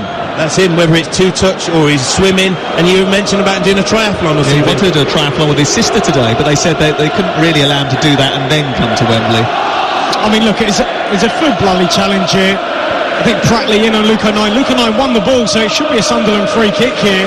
He's gone in late, Pratley, but hopefully Luca 9 is okay. If I was him, I would have just stayed down. Don't take your time. Don't get up. Once you stagger around, you don't want to give the officials any excuse maybe to make that change.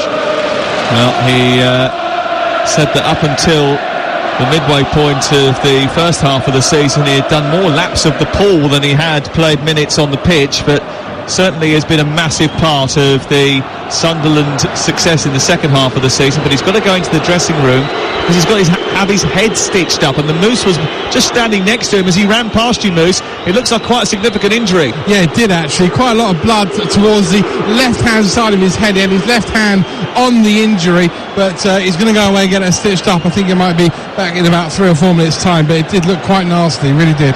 Magic Weekend continues on Talksport 2. Earlier on today, Hull KR narrowly beat Salford. Leeds Rhinos currently taking on the London Broncos right now on Talksport 2. It's half-time, and Leeds are leading the Broncos by 10 points to 6. St Helens versus Castleford is a little bit later on, live 6 o'clock on Talksport 2. This is the playoffs live, and you're listening to Talksport. Remember, we've got the final word with all the reaction after this match, and tonight from 9 o'clock on Talksport, Eamon Holmes hosts a special documentary looking back at the men who guided Manchester United to their historic 20 years ago today treble. That's how United won the treble on Talksport from 9 o'clock. They changed the title of that. They didn't like football, bloody hell. It's a fabulous phrase that Sir Alex Ferguson came up with. David Connolly spotted something. Well, I just wonder here, Jack Ross will be saying, look, how long is this going to take to stitch him up, because the doctor will be in there under pressure. They're getting back out as soon as possible, because at the minute they're down to 10. They're down to 10, and Charlton are threatening to escape. A tactical foul by Will Grigg, who's just had to funnel in over on the right hand side. Honeyman's had to go to right back at the moment, and that is the state of play as Sunderland try to just ensure they don't get any other lasting damage from the injury to Luca 9. It's a difficult one because you can't have anaesthetic. You just got to get stitched, get out there, but it depends on how bad the cut is. It happened to some of my friends before. They'd just be saying, stitch me up, get me back out there, but the doctors have that duty of care. But while they've got the 10 men, Charlton will be definitely trying to take advantage of it.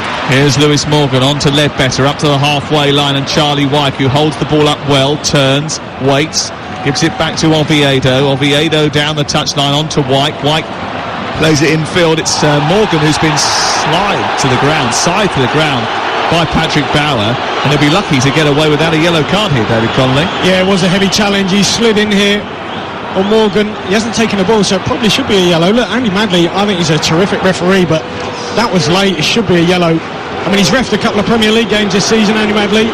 He's a good ref, but I think he's a lucky boy there, Bauer. Yeah, when you come in from behind like that, with that, that force as well, whether he's got a bit of the ball, there's still a bit of a scissoring effect. I think he's very lucky. And again, he'd be another player then that they'd be able to play on, Sunderland will be able to play on him, especially against big Charlie Wyke. So definitely a foul. I felt should be a yellow, but to be fair to the ref, he's done his best to keep the cards in the pocket as much as possible. Jolly Williams is warming up on the near touchline, amongst others. And the ball is on the near side with Lewis Morgan. Back in field it goes to Ledbetter. Still no sign of Luca 9. And the Moose is on the touchline, looking down the tunnel. You're going to see him now because he's just come back. He's hurdled the advertising hall. He's got a black bandage around his head and he's got stitches. The assistant manager on the near side came across and gave Jack Ross the message about a minute ago. They'd be back in a minute, and here he is. Well, it was absolutely characteristic of Luca 9 that as he came out of the tunnel, there is an electric board which is established just in front of the tunnel, which stops the easy pathway onto the pitch. It's not usually there, it is today, and he just hurdled it as if to say, I'm getting out there, I'm not walking around the long way, I'm going straight over the top. Well, I've seen him at Fratton Park hurdle over a hoarding as well. That time he got a dig in the back that time. But look, he seems like a terrific lad, doesn't he? Just gets on with his football. Great to see him back out there. Will Grigg has just been booked over on the far side for a challenge, which, well, I'm not sure how he can get booked for that, which was a challenge which he didn't miss. He missed the ball, and Purrington, who was trying to go past him, couldn't hurdle him, and he caught him and he went down. Now that is a yellow card, and the one on the halfway line was not. Yeah, I think Bauer will think I'm very, very lucky. But it's inviting pressure now. It's another ball that's going to be whipped into the box. Good tracking back from Grigg, but it was definitely a foul and dangerous situation. 6 red shirts in the penalty areas. Charlton send this free kick towards the far post, but John McLaughlin watched that all the way, and he took it brilliantly, didn't he? He's been different class. In the first half, he took a free kick, came and took it. He hasn't had a lot to do, but he's looked so calm, composed, collective, whatever you want to say, and he's shown all his experience, hundreds and hundreds of league games, promotions, everything else, and a really good take to relieve the pressure from his side. What I would say is that delivery is not good enough. How many times have they hung that ball up? I mean, it's got to be a flatter, more whip. I mean, you're just inviting McLaughlin, who's got such clean hands, to come and take that. They've got to do better on these set pieces, Charlton. 1-1 the score, and the promotion to the Championship, the race for it, is at tipping point at Wembley this afternoon. Williams just warming up again a little bit more vociferously this time. Jack Ross in consultation with his staff down inside the technical area. McLaughlin is bellowing at his defenders. The ball boy taking a little while to get the ball back for a throw-in. I just wonder as well whether Williams and young Ben Reeves, his terrific player, whether they're warming up, because I don't think it suits the likes of Pratley playing out wide on the left, so there might be a little shift around here in terms of that diamond. Space for Luca 9 with his headband on to bound forward down the right side for Sunderland. He's being chased by Parker. He gets it on to Morgan. A low cross into the box is stopped and blocked by Bielik, who was getting back to help his defence, and it goes behind and away for a corner. That's where Luke O'Nien comes into his own, and I've seen Sunderland a lot this season. You say he's been converted into a right back, you know, the ex-Wycombe player. The energy levels is why he gets up, which is key in a diamond system. The fullbacks have to get forward. Ledbetter, who's going over to take this corner, he's been taking the strapping off his socks and everything. He's cramping up a little, but play from Luke O'Nien, brilliant play. I'll tell you what, the crowd here, even the noise that generates from just winning a corner from the Sunderland fans is brilliant. Sunderland have got the love train going, and they break as Flanagan goes towards the near post. There's a bit of disruption at that near post, and Flanagan did cause a problem. It bounces off the defender and goes behind, and it's actually going to be a goal kick away to our left-hand side to Charlton Athletic. 22 minutes gone in the second half, 67 all told. It's 1-1, and on a knife edge at Wembley is Charlton, who have been particularly successful with this formation on their home turf this season. Must feel like they're at a home game. I mean, I know you said earlier that there was more Sunderland fans than Charlton fans. I'm not so sure about that. Maybe they're a little bit more spread out. There's a huge contingent here, isn't there, from South East London? Yeah, and that shows you the size of this club, and they've been through so much heartache, and you think about the protests at the ground, but they've come to support their team. Parker winning the ball in the air from Ozturk, tries to play in Taylor. It breaks to Pratley, who's in the left wing position, needs a bit of backing up, doesn't manage to get beyond the defender who's holding on to him. Luke O'Nien over on the far side. Pratley and Luke O'Nien holding hands, and the ball goes round the corner from Purington, who sends the ball towards the far post. It's too heavy, and it goes behind and away for a goal kick away to our right hand side, and we've got confirmation of another substitution which is just about to take place. So let's go down to the touchline where the Moose is there. Just shows how good a pundit David Connolly is. I think a minute ago he said maybe this isn't Darren Pratley's game and he should come off and Johnny Williams should come on. That's exactly what Lee Bailey is about to do, so I bow at the feet of David Connolly. David Connolly has just done a fist pump. But also, I mean, it must be pleasing in the knowledge that someone's listening to you on the touchline. They must have a terrace tranny. Well, absolutely. I just look. I've seen Charlton a lot. I guess I've got a little bit more inside info because I've been down to Valley, and look, when they play this time, and they need certain players in certain positions to make it work. And at the minute, it's not with Pratley on the left. Here's Honeyman bursting down towards the left-hand side, retrieving the ball for Sunderland as they come on the attack here. Oviedo back to Honeyman inside the area, couldn't control it after the ball was popped back to him by Cattermole. Wasn't a great ball back to him by Cattermole. Needed to set it in front of him for him to run onto, rather than pop it back to him at that speed, at that height. Yeah, it's a difficult ball, but it's a good bit of pressure there from Sunderland again, convincing and getting the joy of the width. Lovely ball round the corner for Morgan to chase. He's got round the back of the defender, Dyke-Steele. He's gone to ground looking for a free kick. I think he was the aggressor there, and so does the referee. I think he got it right there. Andy Madley, again, another good call. I really like him. I was here for the for the trophy final, and he was a referee and had a really good game there. I just wonder though, I mean, look, I think Josh Parker's put an awful lot of good work in. As I said at the start of the show, he's done a lot of running, but when you play a front two, they've got to score goals, and at the minute, I just wonder, it's a luxury. Maybe they need another player midfielder. I don't know. We'll have to wait and see. It's interesting that he hasn't scored since his move from Gillingham in January, yet he's retained his position in the team. A man who's been out for quite some while is going to come on as well, Moose. Yeah, Johnny Williams, former Crystal Palace man, is coming on, and we're also going to get a change for Sunderland as well. Aidan McGeady will be on shortly. The man he's replacing will be Charlie Wyke, I understand. So two changes about to take place, one for either team. And the introduction of the most creative man in League One. Here's Aribo, not far behind him, sends the ball down towards the right-hand side. A long ball for Taylor to chase, doesn't get there this time, goes out of play, but the referee's brought it back for a free kick, which I thought was going to be given on the halfway line. Another bit good referee. Yeah, really good referee, and I thought the decision down there with Dyke-Steele was good refereeing, and there Aribo, no advantage for Charlton, brings it back, and I think just with maybe the one booking that Bow could have got. Apart from that, for me, he's made every decision and got every decision correct. What do you make of the idea of bringing on Aidan McGeady at this stage and going one up front again? Yeah, I think it's a good call because look, it doesn't suit them playing 4-4-2 Sunderland this season. It never has, and certainly I don't think it's working here. But McGeady's, to me, he's one of the best players in the league. I mean, what was he, 250 grand? An absolute snip. So much ability, get him on the ball in the checker trade. He was superb. I think it's a really good change. Already scored at Wembley this season in the checker trade trophy. He is the top scorer for Sunderland in the absence of Madger. In fact, Madger is actually their top scorer still this season, despite the fact that he's been away for 4 months. That's what I think. I know there's a big price tag on Grigg, but that's why both these managers have done well. The players have had to bring in, the players have lost, and credit to both teams.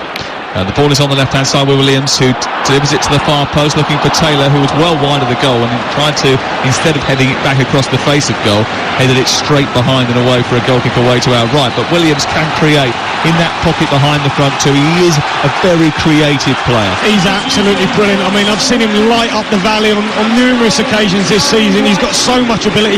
He can wriggle, get out of trouble, work his way into the box. He's a really good player. Here's another one. Aidan McGeady comes on, snaps hands with Charlie White. All three tiers of the Sunderland support are on their feet, clapping and cheering as McGeady comes into the fray. There is not long left in this League One playoff final. Just over 19 minutes still to play. Charlie White has certainly done his work today. He's worked really hard. He's led the line. He's brought the team into play. He works hard. That's what he does. He's not prolific, but Aidan McGeady has probably said, look, give me an injection, bring me on, save me for this, and I'll change the game for you, Gaffer. And that's what he does. He scares the opposition and lifts the home side. Lifts his team. Williams just scaring Sunderland slightly over on that far side. He's gone beyond Luca 9, and I think there's going to be a yellow card here. Certainly a free kick over by the touchline. It is a yellow card for Luca 9. And again, the Sunderland fans a little bit miffed about that. He's the second Sunderland man to go into the notebook, and it does present Charlton with an opportunity, and we know how good they are from set pieces in wide areas. Well, another set piece, another foul, silly foul given away by Sunderland, but the wing play from Williams was absolutely, but took it on his chest, drove down the line, has got too much pace for the likes of Ledbetter, drew the foul from Luke 09, and I can't tell, I mean, Williams, he's on a free. If I was a Championship club, I'd 100% sign him, as long as he steers clear of injuries. That's his big problem, he's had so many of them. A move from Palace in January where he wasn't getting any game time at all. He was at Sunderland the year before on a loan. He really struggled up there. He had to see a psychologist. You probably saw that if you watched the Sunderland Till I Die documentary. The free kick he's won has been given over on the far side, and Williams just comes short, but it's whipped in underneath the goalkeeper towards the far post. Up there went two central defenders. Bielik also getting involved, and Bauer couldn't get on the end of it. I think Bielik's gone down in a crumpled heap inside the 6-yard box, and there's going to be some attention that is going to have to be given to him. Well, I'll tell you what, it was a much better delivery, flatter, not as lofted, so it means McLaughlin can't come for it.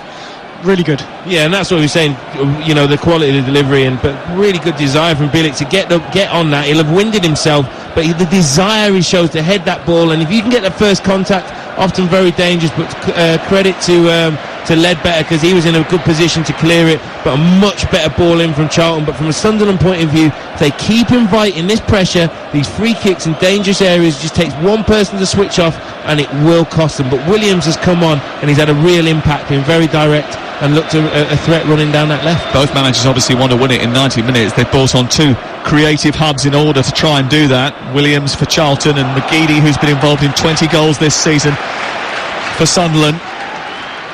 It is a goal kick over on the right-hand side, and it'll be John McLaughlin to get play restarted. It's two of the three subs that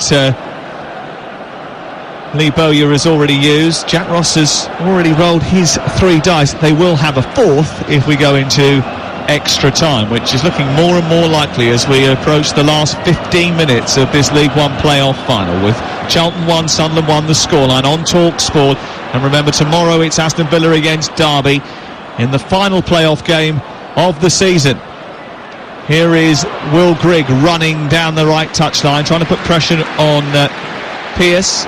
Pearce sees the ball out of play, experienced defender, 31 years of age now, and chipped in with goals over the course of the season, but he did play most of the first half of the campaign.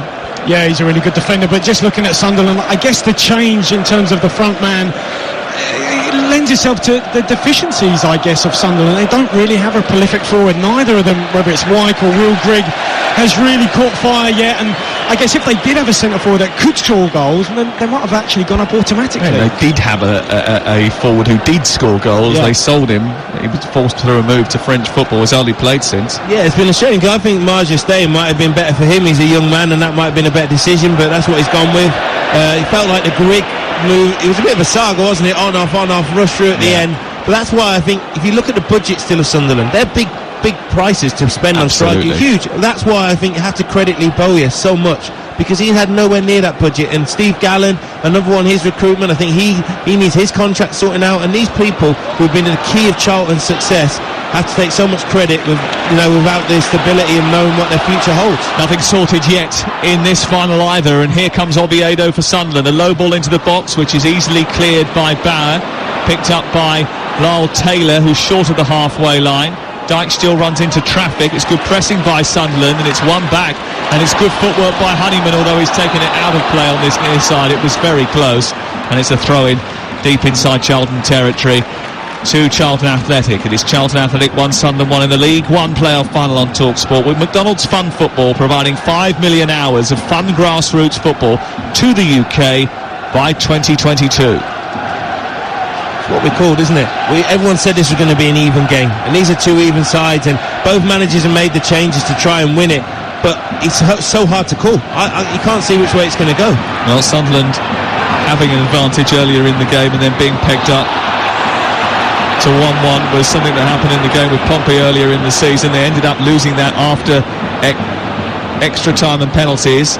These games are long, they're energy sapping, especially after a marathon season, especially after playing on this pitch in this humid atmosphere with this noise and emotional energy that you expend when you come to Wembley. And Wembley has not been a happy hunting ground for Sunderland since 1973. They have lost at Wembley to Norwich in the League Cup final, to Wigan in the League Centenary tournament, to Swindon, to Liverpool, to Charlton on penalties, and to City in the League Cup final not so long ago. Slide tackle on halfway, goes against Bauer. Morgan ends up on the floor, and a free kick is given to Sunderland, left side of the Charlton half, just a yard inside their territory. It's taken a long way further forward, and they've been allowed to get a march on the Charlton defence here. Morgan's picked it up from McGeady. Hands have come out, but it hit them. And certainly Pearce was wide of his body. They've won it back again, though, Sunderland, as Charlton failed to clear. McGeady onto Grigg, back to goal, onto Morgan, back out to McGeady. He's not going to reach that. It's going to run out of play. And it's away for a throw on this near side. Well, it's unlucky. Good little interception there. I think it was Ledbetter in the end. Lovely probing ball into McGeady. Little give and go around the box. But I've got to be honest, that play in the final third from Sunderland's been really disappointing. It has, but you can see McGeady is going to cause problems. The way he picks those little pockets up, who marks him? But he looks like he's just injected that little bit of pace, that little bit of tempo. But I still felt that sometimes the wrong decisions been made, and that pass there to McGeady was overhit when they're in a dangerous position. But you can see why McGeady, why he is such a top player, because already just those little glimpses he's shown. Only Newcastle are on a longer losing run at Wembley than Sunderland. Are they going to turn the tide here this afternoon? 11 minutes to do it. Honeyman wins well from Dyke still, and then plays it infield to McGeady, who swivels, turns, gets past a couple of Charlton players, but they hold him off enough to keep him at arm's length from the penalty area. They switch the play here, Sunderland, and come down the right with 09. They've got two to aim at in the centre. Grigg occupying two central defenders as the ball goes wide to the right, and Catamol now being pursued by Aribo. Comes back to Luca 9, who finds Catamol. Lewis Morgan breaks towards the right-hand side, a little cannon as it goes through into the area. It doesn't spill to Honeyman, it's cleared by Charlton, but there's a bit of pressure here, David Connolly. Yeah, it's building. I mean, Luca 9 is the one that's going to provide that width down the right-hand side. The thing is, when he gets it, he doesn't have an option out wide. There's no winger now in this Sunderland shape, so it's up to him to deliver the ball, maybe take someone on. I'm not sure that's really his game, beating defenders, but look, he's had a terrific game so far. Charlton certainly don't have the experience that Sunderland do. Catamol's played higher up, McGeady 2, Oviedo. Catamol will hope he will be celebrating 10 years with Sunderland after being signed by Steve Bruce from Wigan. Had a few issues at the beginning of the season with Jack Ross, but he ironed them out. Good job, really. He's earning 40k a week.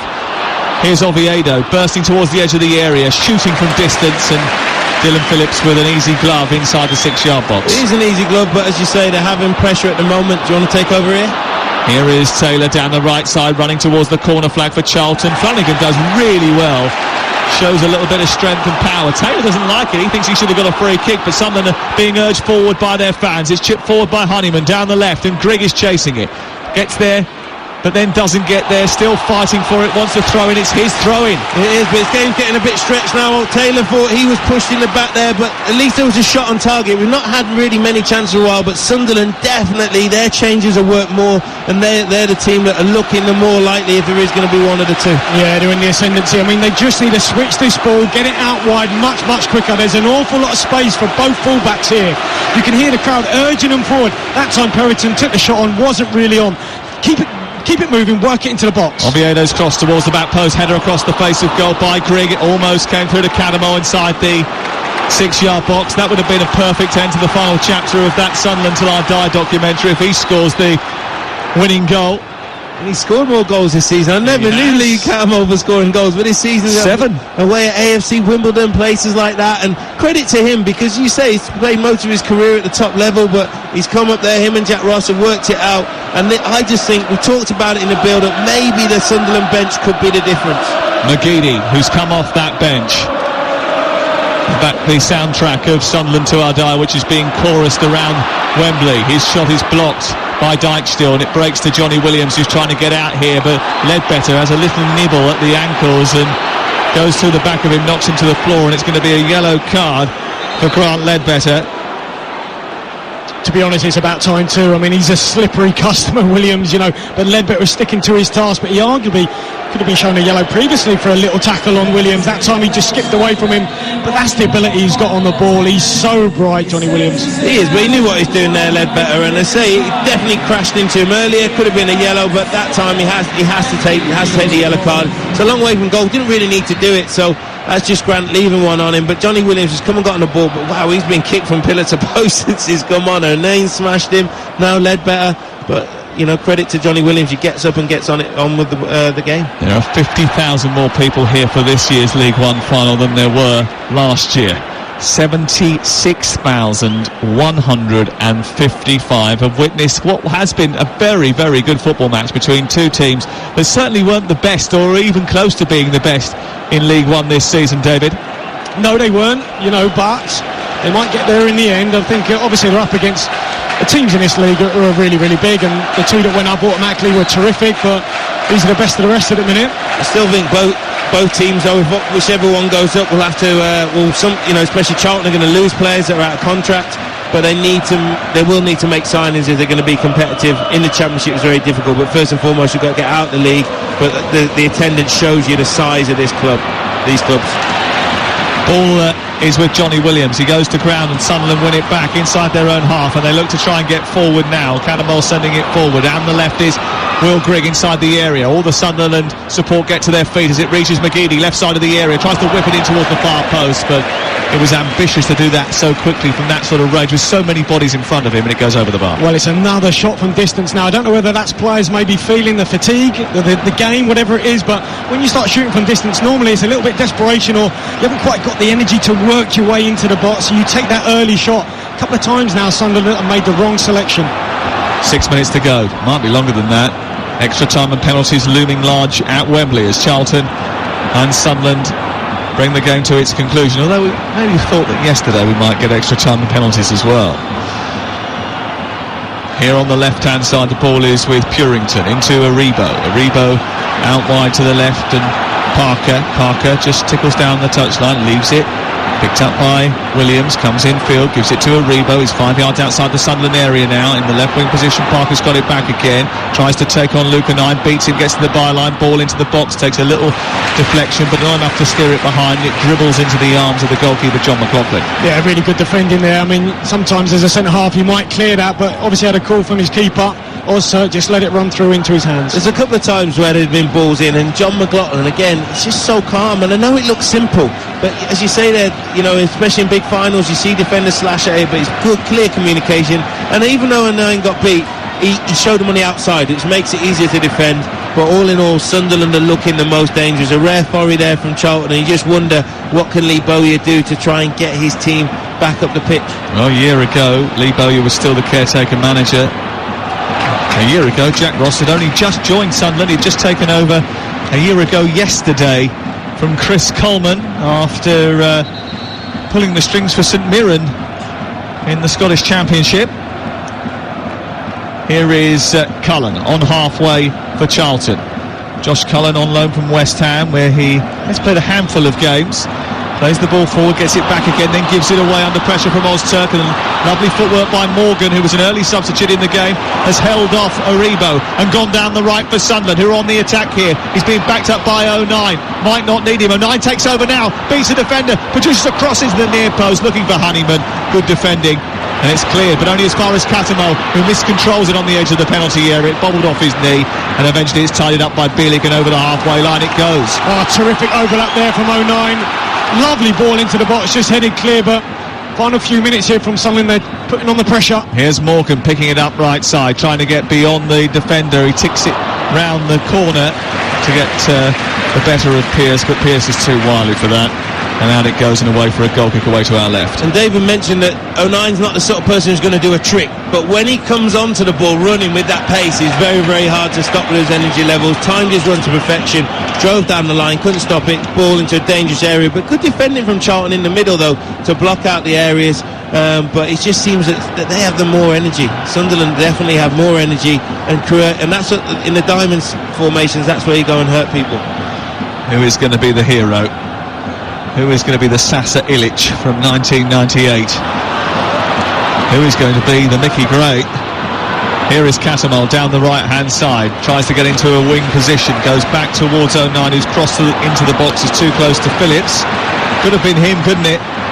But his teammates bowed him out by getting that equalising goal. 1-1 the score as we go into the last few minutes of the game here. 2.5 to play on Talksport in the League One final, but it's Sunderland who are coming on strong as the game reaches its conclusion. They want to be in the Championship. How much do they want to be in the Championship? Will they get another chance between now and the end of 90 minutes? Hasn't been too much work for Dylan Phillips to do, but there's not been too many big saves that have had to be made in the course of the game. No, certainly not clear-cut chances, but that was really good from Lee Cattermole. Quality little run, then set back ball to 09 so he could deliver it first time, but he's got to do better. Again, too lofty delivery. Aribo, left side for Charlton Athletic, into Parker. He sends it through the midfield out to the right-hand side where it's picked up by Dijksteel, then on to Williams, who's just drifted into the right-wing position. Cullen tries to get it back to Dijksteel. He plays it square, and there's a bit of tussling going on between Grigg and Bielik. It comes back out to Cullen. Cullen's cross into the box, aimed towards Parker. Bit of a shove in the back from Parker on Ozturk. Free kick given in Sunderland's favour. Yeah, well defended from Sunderland, but balls like that from Cullen, it looks a little bit tired, and I don't think it was the right decision. Look, the energy levels from both sets of teams have given everything out there and have worked really, really hard, but as you get a little bit more tired, that's where you've got to keep your cool, and that ball was whipped in. Good defending from Ozturk, but good line from Sunderland, but I thought that was a wrong decision. Charlton have had one shot on target in the match. They've scored with it. Sunderland 3 on target, and the goal that they scored wasn't from one of those. No, I mean, look, it's been a game, I guess, of a few clear-cut chances, but again, that's another delivery from deep, I think, a sign of fatigue, because you're not working your way into the box. If they could just be a little bit bolder and braver, Sunderland have sat off them there, just work it, try and get to the byline. It's obviously a much, much harder cross to defend. How much does it start to play on your mind when you get to this sort of time in a playoff final? You know, that fatigue, that energy being something, oh no, I've got to play another 30 minutes. I think where we were lucky when we made the final, we were 3-0 up at half time, you know, so it was one of them where towards this stage of the game... Don't boast. You know, but it was running down the clock, but when you speak to people and it is tight, you don't want to make that mistake, do you? You don't want to cost your team.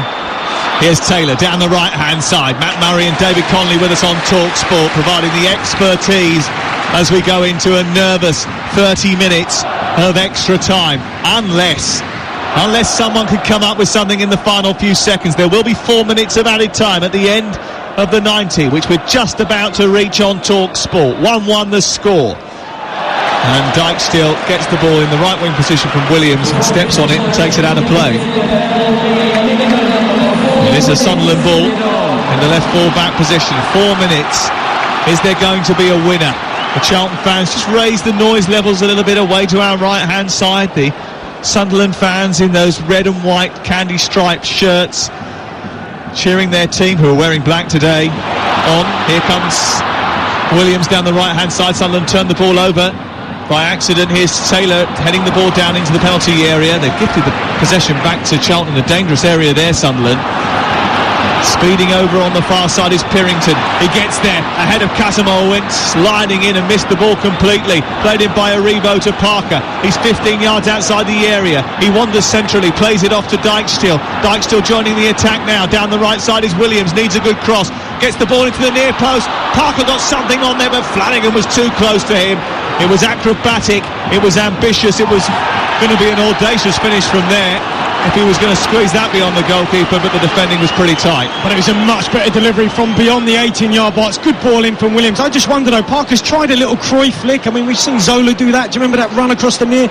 A little flick against into the Norwich top corner against Norwich. But look, I don't think that was on. He maybe could have taken a touch, moved it, shifted it to get a shot off.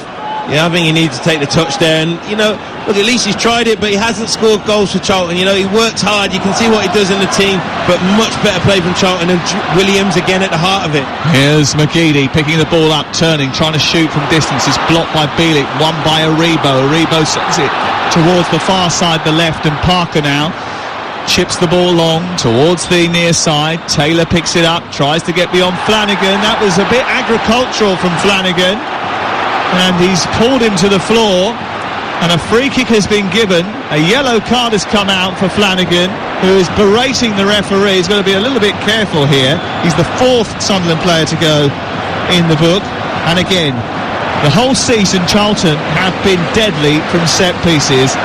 One thing Jack Ross, I'm sure, would have said to his players before the end: if it's tight, you're into the last few minutes, don't give away a silly set piece. Exactly, and Flanagan, who's done well, because Taylor ran him early on, but since then he made a good challenge out in that channel earlier, but he's got to keep his calm now. He's disappointed about the yellow card, the foul, whatever. Get back in and make sure you get the first contact on it, but this could be that one chance, that last chance that they're going to get. Is this going to be something clever off the training ground that we haven't seen before? I just wonder.